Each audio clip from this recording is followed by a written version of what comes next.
This is ZNS Total Sports, brought to you by Fourth Terrace Diagnostic Center.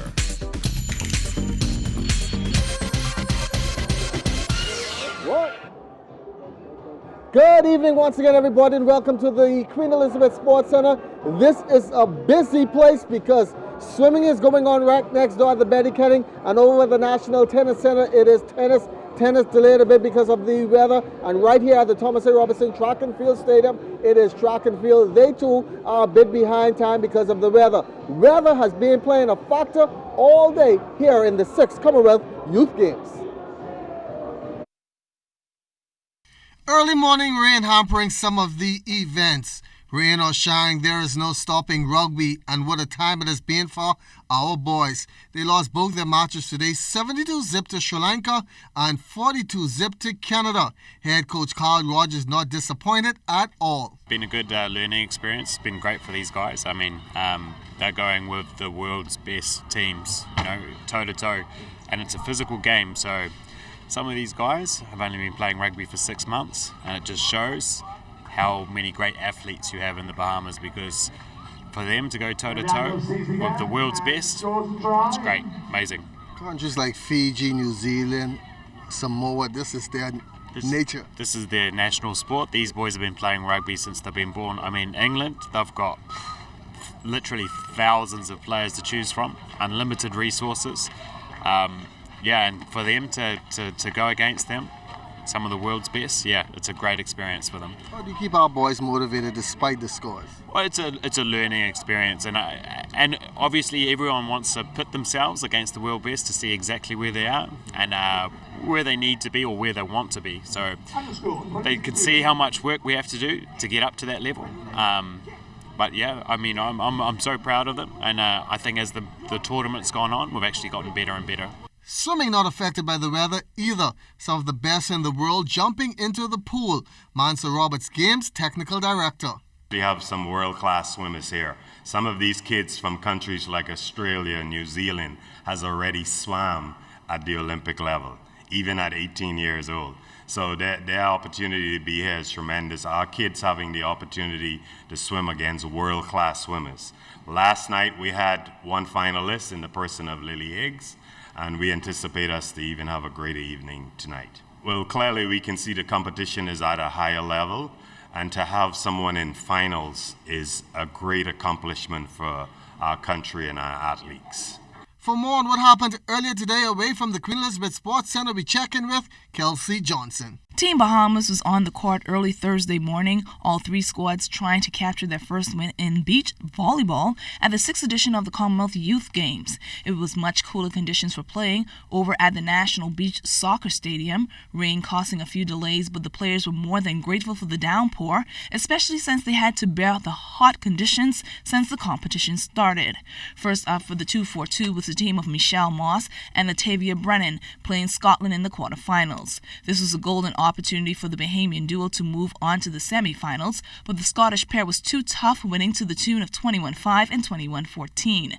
Jamaica took full advantage of the passing errors made by Nathan Rett and Kyle Wilson. Javari James and Dante Smith switched up their game plan after pulling off a close first set, 21-17. Both stepped to the service line and served to Rett, who was used to getting the second ball to set Wilson up for the kill. Wilson lost composure and Jamaica took full advantage of that, closing the set with a 21-6 win. The Bahamas B squad played Trinidad and Tobago, who was also looking for their first win. The Soca boys danced their way past the Bahamian side, 21-8 and 21-15. Moss and Brennan's second match was with England, a team they faced off with on the opening day of play. Although some improvements were seen in the level of play for Moss and Brennan, the English player cleaned up the mistakes made in the first meeting and spiked onto a 21-10 and 21-14 victory. Kelsey Johnson, ZNS Total Sports. Thanks a lot, Kelsey. Yes, track and field underway. Diane Woodside Johnson is the technical director, and Bahamas will be front and center. Bahamas Association of Certified Officials and all the works. We know it's always a challenge, but getting things done and set up and coordinated. But what the Bahamas does well is put on a good show at the end of it, disregarding whatever happened in the background. Once we put on a good show for our guests, the competitors, and our fans, we're extremely happy. this meet with the usual and unusual events. We have the 3 throwing events. We have the long jump. We don't have any triple jump, which is a little different. We have all of the basic, the 2 hurdle events, sprint hurdles, quarter hurdles, the sprint events, 1, 2, 4, 8, 15, and the 3,000. We have no events over 3,000. So we don't have hammer, we don't have triple jump, we don't have 5,000. The relays, we don't have the traditional relays, where same-sex relays, 4x1, 4x4. We do have mixed relays, and I think the Bahamas is well known for now a mixed relay where they have 2 females and 2 males. We will have 3 mixed relays, the 4x1, 4x2, and the 4x4 mixed relay, and they will all be done on the last day of competition, which is Sunday. The Queen's Baton making a stop at the Atlantis Resort last night. Lots of dignitaries on hand, including Minister of Foreign Affairs, the Honorable Darren Henfield. Throughout the ages, sporting games such as these have proven to be an avenue of bringing people together.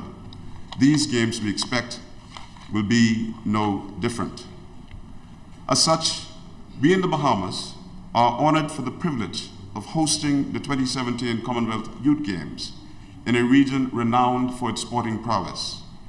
It is our hope, though, that these games will be far more than a sporting event of note, but also a cultural affair which allows the participants and others to truly experience that which is Bahamian. He was also proud to stress the importance of sports to a country. Throughout the ages, sporting games such as these have proven to be an avenue of bringing people together. These games, we expect, will be no different. As such, we in the Bahamas are honored for the privilege of hosting the 2017 Commonwealth Youth Games in a region renowned for its sporting prowess. It is our hope, though, that these games will be far more than a sporting event of note, but also a cultural affair which allows the participants and others to truly experience that which is Bahamian. Welcome back to the Thomas A. Robinson Track and Field Stadium, where track and field is underway. Coming up next this evening, 1500s, and then we have the 100 meter finals. But we can just tell you that Adrian Curry is into the finals of the boys 100 meters, finishing second in his semifinal. He just now in 10.71. Also going on over at the Betty Kenning National Aquatic Center, there is swimming and tennis at the National Tennis Center. So come on down. Kids under 18, they are free. You parents, you'll have to pay. It's a small price, so make your way on down to the Queen Elizabeth Sports Center. Only once in a lifetime, the Commonwealth Games are here in the Bahamas, so take advantage of this opportunity.